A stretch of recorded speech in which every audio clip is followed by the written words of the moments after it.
News India का विशेष एक programme Omkar में आपका स्वागत है। मैं शिवा साइंस मेडिटेशन से मुझे सभी लोग भैया जी के नाम से संबोधित करते हैं और आज मैं आपसे बात करना चाहता हूँ एक जो ह्यूमंस होते हैं उनकी ऊर्जा के बारे में। एक व्यक्ति, एक साधारण इंसान, एक हमारे यहाँ एक कहावत है और कहा जाता है, शक्ति के बिना शिव भी शव है। शक्ति बौद्धिक बल है, मानसिक बल है, शारीरिक बल है, आत्मिक बल है, प्राणिक बल है। शक्ति हमारे लिए बहुत आवश्यक है, हमारे जीवन के शारीरिक स्वास्थ्य के लिए और मानसिक शांति के लिए भी, बौद्धिक क्षमताओं के लिए भी। तो क्या ये जो शक्ति आती है, क्या सिर्फ भोजन से आती है या हमारे जीवन में और भी कुछ ऐसी व्यवस्थाएं हैं जो हमें समर्थ बनाती है, शक्ति के हमारे कम या ज़्यादा करती है? वो कौन सी व्यवस्थाएं हैं जो हमें प्रभावित करते हैं?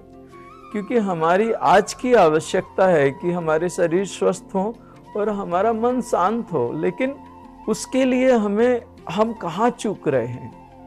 आज व्यवस्थाएं बिगड़ती जा रही हैं और जीवन कठिन होता जा रहा है। आज हमें इन चीज़ों पे बहुत गंभीरता से इसको सुनने और समझने की आवश्यकता है, क्योंकि हमारा जीवन बहुत महत्वपूर्ण है। अगर इस जीवन में हमारी शक्तियां लगातार अगर कम होती जाएंगी तो बीमारियां बढ़ती जाएंगी। मेडिकल साइंस इसको इम्यून सिस्टम बोलता है। क्या इम्यून सिस्टम हमें किसी टैबलेट से मिलेगा, भोजन से मिलेगा, या हमारा जो रेस्पिरेटरी सिस्टम है उससे मिलेगा?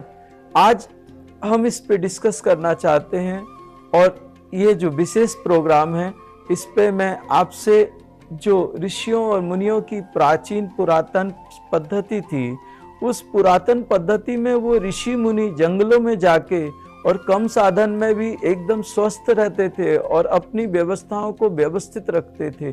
तो क्या वो ऋषि मुनियों की जो प्राचीन पद्धतियां हैं वो आज भी हमारे अंदर जागृत हैं, या उनसे हम उन चीज़ों को हमारे को आज समझने की आवश्यकता है, या हम उस पे काम कर सकते हैं? और अगर हम काम कर सकते हैं तो क्या हम यूनिवर्स के साथ कनेक्ट होके उन ऊर्जाओं को टैप कर सकते हैं और हम अपने जीवन में यूज कर सकते हैं?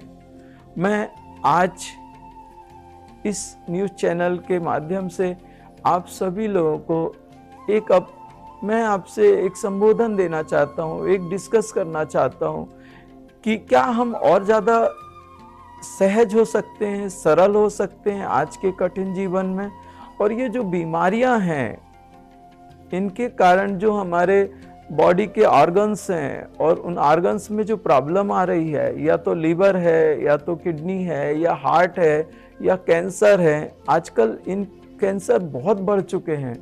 लीवर की प्रॉब्लम हर किसी को है। डाइजेशन सिस्टम बहुत ज़्यादा प्रॉब्लम करते हैं आजकल। हर एक बंदे को मोस्टली डाइजेशन की लगभग प्रॉब्लम है।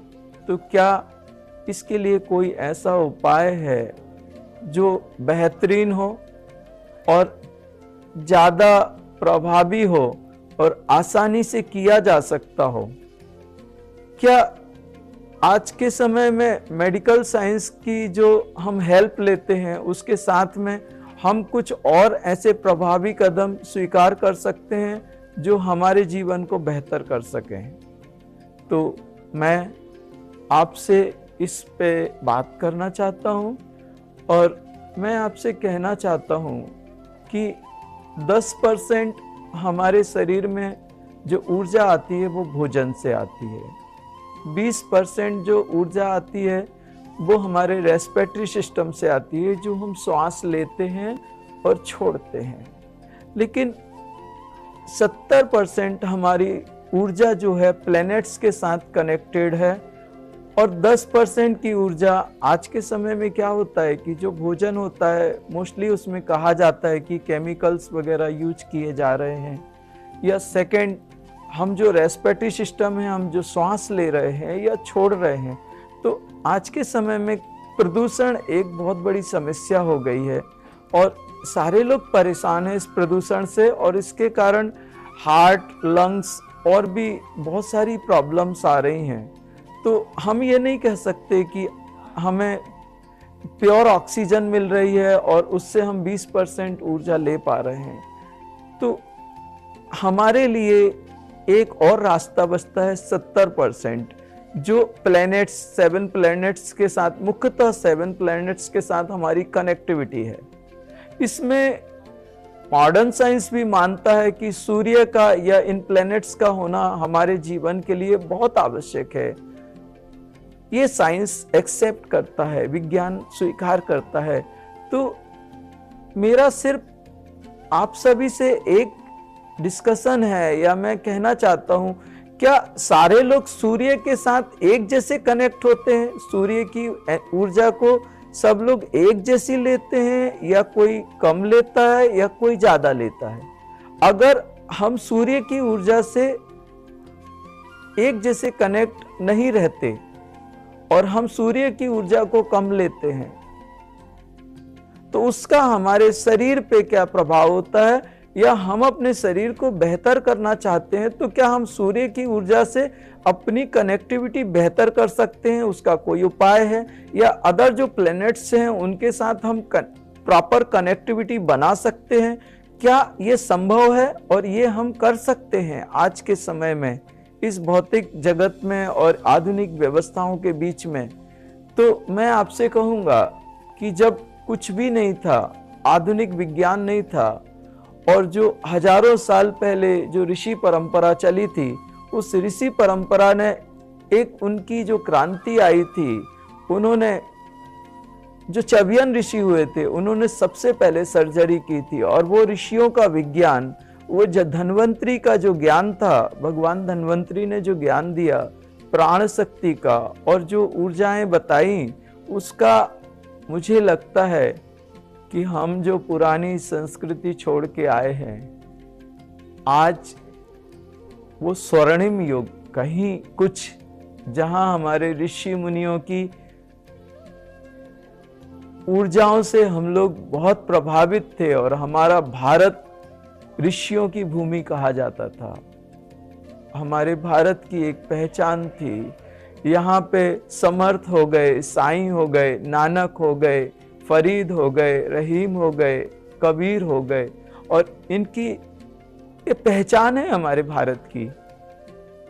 हम आज बहुत ज्यादा जीवन को व्यवस्थित करने के चक्कर में आधुनिक युग में प्रवेश तो कर गए, लेकिन हम अपनी परंपरा को पीछे छोड़ आए भाई।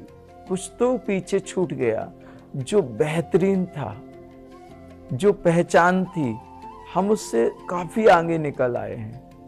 क्या हम थोड़ी समय इसके बारे में डिस्कस कर सकते हैं कि वो, अगर वो रहीम थे तो रहीम क्यों थे, या नानक थे तो उन्होंने ऐसा क्या किया कि वो नानक बन गए और आज हमारे सर उनके सामने झुक जाते हैं? उन्होंने क्या यूनिवर्स के साथ अपनी कनेक्टिविटी इतनी बेहतरीन करी कि यूनिवर्स की एनर्जी को वो रिसीव करते थे और अपने आप को बेहतरीन बना लिया, वो परमात्मा हो गए। तो क्या हम परमात्मा ना हो तो कम से कम एक साधारण इंसान तो हो सकते हैं? हम अपनी शरीर को बेहतरीन एक चलने लायक तो बना सकते हैं उस यूनिवर्स से कनेक्ट होके। तो ये कैसे संभव है, ये कैसे पॉसिबल है कि हम यूनिवर्स के साथ कनेक्ट हो सके, प्लैनेट्स के साथ कनेक्टिविटी हो सके? और ज्योतिष विज्ञान भी कहता है कि आपके सूर्य कमजोर हैं या मंगल उच्च के हैं। तो इसका क्या मतलब है? सूर्य कमजोर है या मंगल उच्च के हैं या शनि नीच के हैं, इसका एक ही मतलब है कि जो प्लैनेट्स की एनर्जी प्रॉपर आपको जितनी चाहिए, उस प्लैनेट से आप कनेक्ट नहीं हो पा रहे, वो एनर्जी उतनी नहीं मिल पा रही है आपके शरीर को। उसके कारण आपके शरीर में या आपके मन में या जीवन की अलग अलग व्यवस्थाओं में उसका प्रभाव उतना बेहतरीन नहीं आ रहा या उतना अच्छा नहीं आ पा रहा। तो हमारे यहाँ अध्यात्म को दो भागों में बांटा गया, एक पूजा पद्धति और एक साधना पद्धति। साधना पद्धति सिद्धों को दे दी गई, जो साधना ऋषि हो गए, या मुनि हो गए, और पूजा पद्धति वो कर्मकांड के उन ब्राह्मणों को दे दी गई जो मंदिरों में पूजा करते हैं, अनुष्ठान करते हैं। तो साधना पद्धति का अपना एक बहुत बड़ा महत्व है, और साधना पद्धति से जो ऋषियों मुनियों की जो परंपरा थी, वो उसका जो आलोक था, उसका जो प्रभाव था, वो हमारे भारत की पहचान थी। और मुझे आज लगता है कि हमारी भारत की जो विशिष्ट व्यवस्थाएं थी, जिसके कारण हमारा भारत जाना जाता था, उन ऋषि मुनियों की पद्धति पे, उस पे हमें थोड़ा डिस्कस करना चाहिए। हमें चाहिए आज कि वो ऋषि या मुनियों की जो परंपरा थी, वो ऐसा क्या करते थे जिससे उनके शरीर स्वस्थ रहते थे, और उनका क्या विज्ञान था।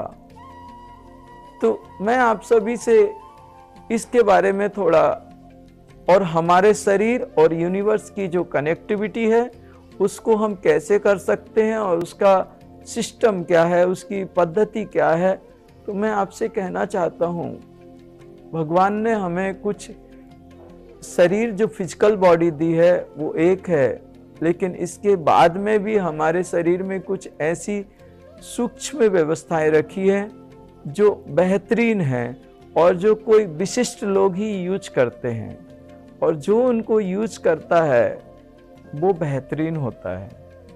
तो मैं सिद्ध मार्ग का एक साधक, शिव